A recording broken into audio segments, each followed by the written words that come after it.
Hello students. तो दोहे पाठ यानी अभ्यास सागर का दोहे पाठ और अनेकार्थी शब्द हम लोग कर रहे थे, जिसके अंतर्गत हम अगले प्रश्न आओ दोहराएं हम कर रहे थे, जिसमें हमने है और हैं का प्रयोग किया। साथ ही साथ संज्ञा एवं सर्वनाम शब्दों के भेद लिखे। आज हम छठे प्रश्न को करेंगे, जिसमें विशेषण शब्दों को जानेंगे। तो नीचे दिए गए वाक्यों में विशेषण शब्दों पर घेरा लगाइए। तो विशेषण जो संज्ञा और सर्वनाम शब्दों की विशेषता बताते हैं। ठीक है।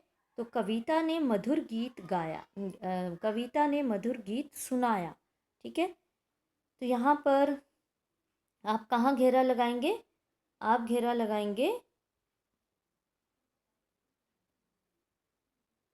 लगाएंगे मधुर पर। ठीक है। कविता ने मधुर गीत गाया, गीत कैसा था? मधुर था। तो बच्चों ने दो दो केले खाए, तो यहाँ पर दो दो। ठीक है। तो थोड़ी खीर बची है, तो थोड़ी, है ना। तो देखिए आप, अब ये कौन सा हमारा विशेषण हो गया? मधुर गीत गाया, ये गुणवाचक विशेषण हो गया ना। और दो दो केले का यानी संख्यावाचक विशेषण, और थोड़ी खीर बची है यानी परिमाणवाचक विशेषण। ठीक है। तो ये भी ध्यान रखना है आपने कि विशेषण के कितने भेद हैं। और नीचे दिए गए शब्दों में उचित विराम चिन्ह लगाइए। जब हमने कहा उचित विराम चिन्ह लगाइए, तो विराम चिन्ह पहले पता होने चाहिए कि विराम चिन्ह कौन कौन से हैं, है ना। तो विराम चिन्ह देखो हमने कौन कौन से पढ़े हैं। हमने पढ़े हैं प्रश्न सूचक, प्रश्न सूचक, पूर्ण विराम, अल्प विराम, उद्धरण चिन्ह, फिर आपका आ जाता है लाघव, है ना, और विस्मयादिबोधक, निर्देशक, योजक, हंसपद। ठीक है। और अर्धविराम। तो ये हमारे क्या है? विराम चिन्हों के नाम हैं। अब तुम क्या पढ़ रहे हो? तो यहाँ पर क्या आएगा? प्रश्न सूचक, है ना। राम, अब तुम पढ़ो। तो राम के बाद हम थोड़ा रुके ना, तो अल्प विराम, अल्प विराम, कॉमा लगेगा। ठीक है। अब तुम पढ़ो, तो यहाँ पर क्या आएगा? पूर्ण विराम। माँ ने कहा बिटिया मिठाई खा लो, तो माँ ने कहा, फिर हमारा क्या आ जाएगा? कॉमा यानी अल्प विराम, फिर उद्धरण चिन्ह, वो भी दोहरा उद्धरण चिन्ह, क्योंकि किसी की कही हुई बात को हम दोहरा उद्धरण चिन्ह के अंतर्गत रखते हैं। तो इसमें आप लिखेंगे दोहरा उद्धरण चिन्ह बिटिया मिठाई खा लो, पूर्ण विराम, दोहरा उद्धरण चिन्ह बंद। ठीक है। तो माँ ने कहा बिटिया मिठाई खा लो। तो इस तरह से आपने ये करना है। साथ ही साथ आओ लिखें। ठीक है। तो लिखना भी आपने ही है। वैसे नीचे एक कहानी दी गई है जो अधूरी है, अधूरी कहानी को पूरा कीजिए। कहानी को पूरा करते समय यह ध्यान रखिए कि कहानी का मूल भाव पाठ दोहे में से किसी एक दोहे के भाव से मिलता जुलता हो। तो किसी भी एक दोहे के भाव से मिलता जुलता होना चाहिए आपका, है ना।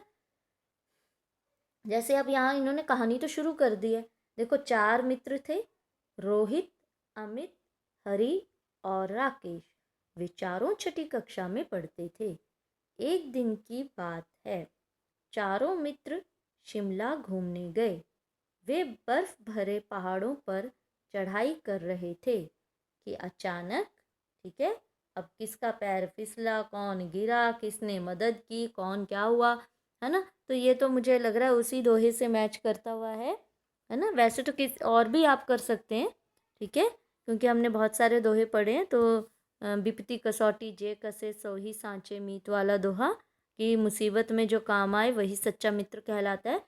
तो ये आप यहाँ पर कहानी अपने आप आगे चलाएंगे। ठीक है। तो इसी के साथ ये वाला पाठ हमारा समाप्त होता है। पर यहाँ पर जो आप प्रश्न कर रहे थे वो यहाँ पर एक बार देख लें। ठीक है।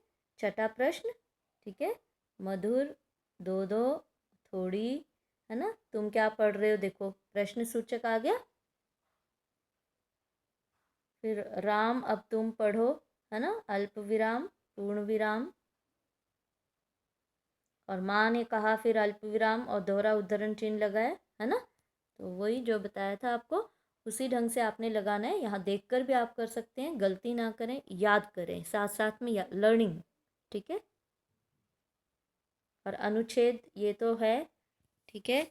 कहानी ये जो ऊपर शुरू हुई थी अचानक, है ना, रोहित का पैर फिसला और वह गहरे हिम विदर में जा गिरा। तीनों मित्र के चेहरे पर हवाइयाँ उड़ने लगी। अमित और हरि ने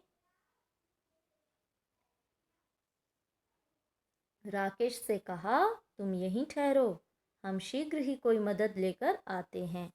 अब 3-4 घंटे बीत जाने के बाद जब वे दोनों नहीं आए तो राकेश उनके इरादे समझ गया और खुद ही अपने मित्र को बचाने का यहाँ आएगा फैसला लिया।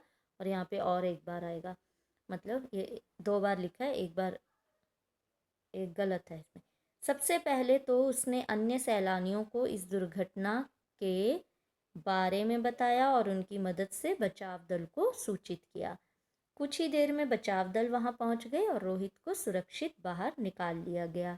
रोहित को जब अमित और हरि की सच्चाई का पता चला तो उसने राकेश को गले से लगा लिया और कहा, विपत्ति में जो साथ निभाता है वही सच्चा मित्र कहलाता है। तो देखिए, ये कहानी भी आप वैसे तो आप अपने आप लिख लीजिए, वो ज़्यादा बेहतर रहेगा। अपने आप कोई कहानी बनाइए, है ना, कि वहाँ फंसे, कहाँ गिरे, किसने मदद की, कुछ भी। और कोई और दोहा भी इसके साथ मैच हो सकता है, ज़रूरी नहीं है कि यही वाला, है ना। और आप दोहे देखें, उनका भावार्थ देखें। ठीक है। इसमें से आप रोक कर अगर ये लिखना है तो कर सकते हैं।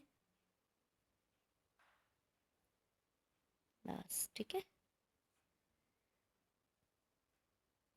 तो इसी के साथ हमारा ये दोहे अभ्यास सागर का दोहे पाठ, जिसमें हमने मुख्यतः अनेकार्थी शब्दों पर ध्यान देना है, वो पढ़ने आपने। पर्यायवाची शब्द पढ़ने हैं, है ना। संज्ञा, सर्वनाम, विशेषण, ये तो याद होने ही चाहिए, तो ये भी आपने याद रखने हैं। चलिए, तो आज के लिए इतना ही। अब आप लेखन कार्य कीजिए। अगले वीडियो में नए अभ्यास के साथ प्रस्तुत होंगे। Till then bye and thank you.